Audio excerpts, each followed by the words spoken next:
Oke baik, hari ini kita pengen ngebahas tentang aplikasi-aplikasi pinjol yang terancam benjol dan akhirnya bangkrut, tutup, terdiskualifikasi dari deretan aplikasi-aplikasi pinjol legal OJK. Wow ya, apakah ini kabar bahagia menurut kalian? Atau ini akan menjadi kabar buruk untuk semua aplikasi pinjol legal OJK? Nah, hari ini ya berdasarkan dari rilis CNBC Indonesia dan beberapa media-media elektronik lainnya, ada 24 aplikasi pinjol yang hari ini tingkat pengembaliannya rendah. Yang hari ini masyarakat yang membayar kembali di aplikasi pinjol tersebut rendah.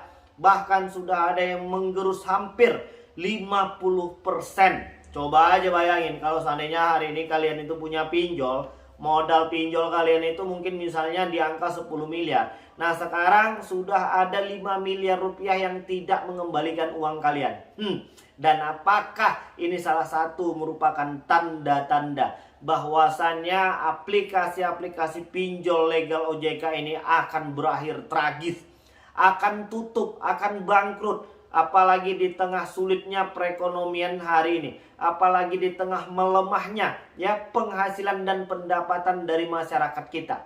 Jadi hari ini banyak juga yang ngatain, ngapain lu minjol kalau lu nggak sanggup bayar? Ya karena memang mereka itu butuh, karena memang mereka itu pengen cari solusi. Ya memang hari ini kalau menurut aku secara pribadi, memang pinjol-pinjol ini sudah memberikan kemudahan untuk meminjam uang.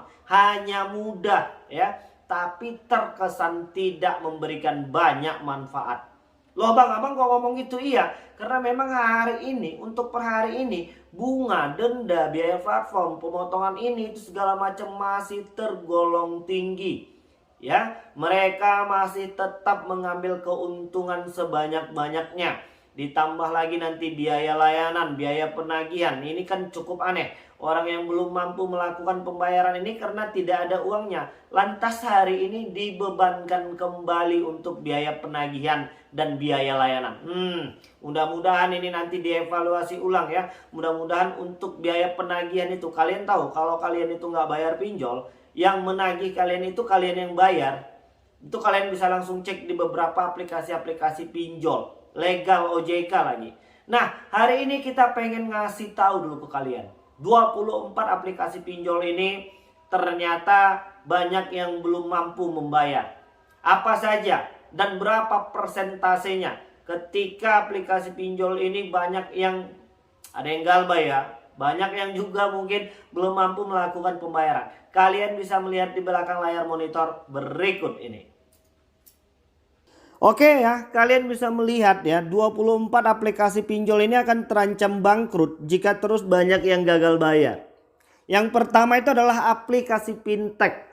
Itu tingkat pengembaliannya sebesar 66,27%. Ya, hampir 50% sudah orang yang tidak mampu membayar di aplikasi fintech ini. Sudah 63% ya untuk di aplikasi fintech. Dan yang kedua di aplikasi Tanifan itu juga hampir tak jauh beda. 63,93% orang hari ini belum mampu melakukan pembayaran di aplikasi Tanifan ini. Ya, kalian ada yang pakai tidak aplikasi fintech, Tanifan, dan yang ketiga ini aplikasi Trust IQ. Ya, di situ tingkat pengembaliannya itu melemah sebesar 39,34%. Tadi gua udah kasih contoh kalau seandainya modal kalian itu 10 miliar ya, 5 miliarnya orang-orang banyak yang nggak bayar ya kan. Dan di urutan yang keempat adalah aplikasi iGrow dengan total persentase itu sebesar 27,96%. Tapi ini masih cukup jarang ya, paling yang banyak kemarin itu fintech. Tanifan ini juga jarang terdengar ya, orang-orang yang galbay di situ, dan Trust IQ ini juga jarang, iGrow juga jarang. Nah, yang kelima, ini banyak kemarin yang bertanya-tanya dari aplikasi Samir. Apakah aplikasi Samir sudah legal OJK atau tidak? Jawabannya sudah. Untuk di aplikasi Samir ini sudah legal OJK. Dan di situ ada 7,51% orang yang belum mampu melakukan pembayaran di aplikasi Samir ini. Ya, kalian ada yang pakai nggak aplikasi Samir? Dan di urutan yang keenam adalah aplikasi Findaya.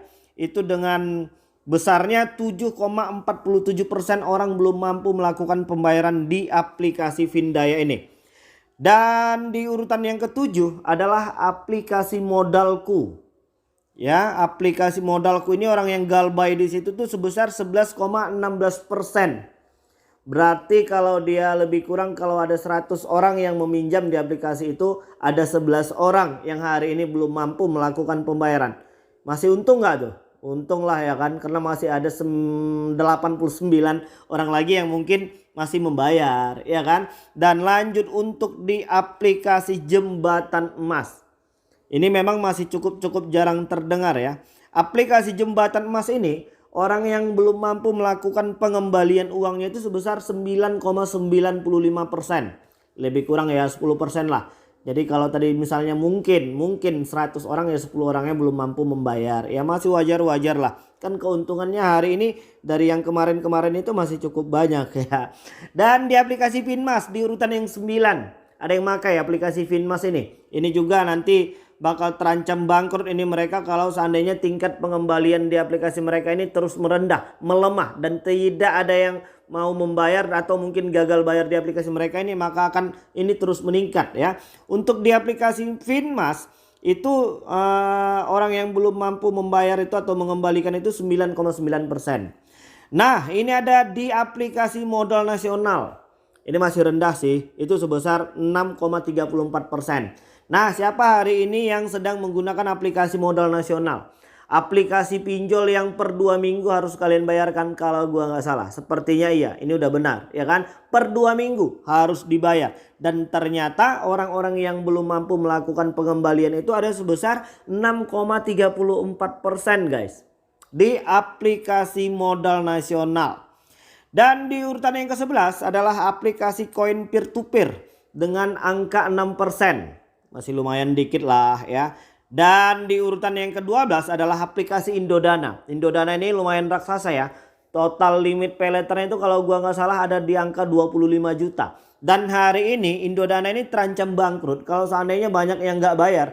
Dengan total 5,86%. Apabila ini memang terus berlanjut, maka ini akan mengancam keselamatan perusahaan-perusahaan pinjol tersebut.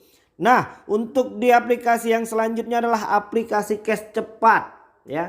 Aplikasi cash cepat ini angka tingkat pengembaliannya itu yang masih tergolong tinggi lah ya, karena di sini hanya di angka 6,91%. Dan ya, ini yang untuk di aplikasi nomor 14 ini Credifast.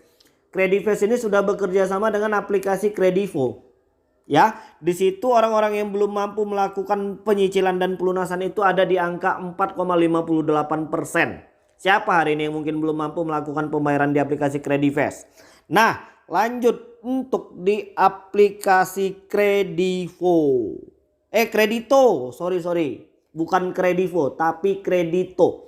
Nah, untuk di aplikasi Kredito ini, orang-orang yang belum mengembalikan uangnya dari keseluruhan penggunanya itu ada 5%. Kalian hari ini udah bayar belum di aplikasi Kredito? Nih, mungkin kalian masuk di 5% ini enggak? Dan di urutan yang selanjutnya adalah aplikasi Indofan.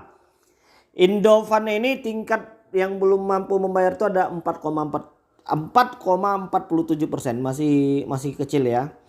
Dan di urutan yang ke-17 adalah aplikasi Investri. Itu ada 4,09%. Jarang banget ya orang pakai itu. Dan di urutan yang ke-18 Pinjam Duit. Bagaimana pengalaman kalian ketika hari ini menggunakan aplikasi Pinjam Duit ini? Ternyata orang-orang yang belum mampu melakukan pembayaran di aplikasi tersebut ada 5,38%. Dan apakah salah satunya itu adalah kita? Dan di urutan yang selanjutnya adalah aplikasi Danapala. Itu dengan tingkat pengembaliannya yang belum bayar di situ ada 10%. Ada Pinjaman Go. Ya, siapa yang belum bayar nih? Ada di angka 5,95%. Dan di urutan ke-21 ada aplikasi pinjam modal. Dan yang belum mampu melakukan pembayaran di aplikasi tersebut sebanyak 5,96%. Dan ini aplikasi yang lumayan lama ya terdaftar di OJK itu adalah aplikasi 360 Kredi. Lumayan tinggi ini, ada 11%. Orang-orang yang belum mampu melakukan pembayaran di aplikasi 360 Kredi ini. Siapa yang hari ini sedang menggunakan aplikasi ini dan belum mampu melakukan pembayaran, angkat tangan. Dan di urutan yang ke-23 adalah aplikasi Cairin ya. Ini juga lumayan banyak kemarin yang bertanya-tanya tentang aplikasi ini. Ternyata tingkat yang belum bayar di aplikasi Cairin ini ada di angka 5,82%. Dan yang terakhir adalah aplikasi KTA Kilat. Siapa hari ini yang belum mampu melakukan pembayaran di aplikasi KTA Kilat? Ini limitnya lumayan ya, 8 atau 9 juta kalau gua nggak salah. Dan orang-orang yang belum mampu melakukan pembayaran di aplikasi KTA Kilat ini ada 5%. Coba kalau seandainya 100 orang ya ada 5 orang ya. 95 orangnya mungkin masih tetap taat, tunduk, baik dan membayar hutang. Alhamdulillah ya. Dan kita pengen mendoakan supaya kita semua ini bisa membayar hutang. Nah, jadi itulah tadi ya, 24 aplikasi pinjol yang terancam bangkrut apabila kalian masih tidak membayar di aplikasi-aplikasi mereka ini. Jadi gimana bang? Ya kita bayarlah. Tapi nanti kalau kalian memang sudah punya uang. Kalau hari ini kalian tuh belum punya uang, ya bagaimana mungkin kalian bisa membayar hutang? Apalagi kalau kalian yang masih punya pemikiran dengan cara gali lubang tutup lubang. Ini udah seperti kelinci dan tikus. Gak boleh seperti itu. Jadi harus bertahan dulu. Bagaimanapun ceritanya, apapun hari ini yang sedang kalian hadapi, bertahanlah terlebih dahulu. Jangan panik terhadap desakan-desakan dari DC-DC pinjol. Ya, konfirmasi saja kalau kalian belum punya uang di tahap awal. Lantas kalau mereka terus menelpon, udah cuekin aja apabila memang mereka ini mengganggu jam istirahat kalian, mengganggu pekerjaan kalian, mengganggu keluarga kalian ya. Jangan biarkan aplikasi-aplikasi pinjol ini mengatur hidup kalian, merusak jalannya kehidupan kita hari ini ya. Jadi harus kita yang bisa ya untuk mengamankan diri kita sendiri terlebih dahulu. Oke, baik. Jadi mungkin itu dulu yang bisa aku sampaikan. Dan mudah-mudahan video ini bermanfaat untuk kita semua. Assalamualaikum warahmatullahi wabarakatuh.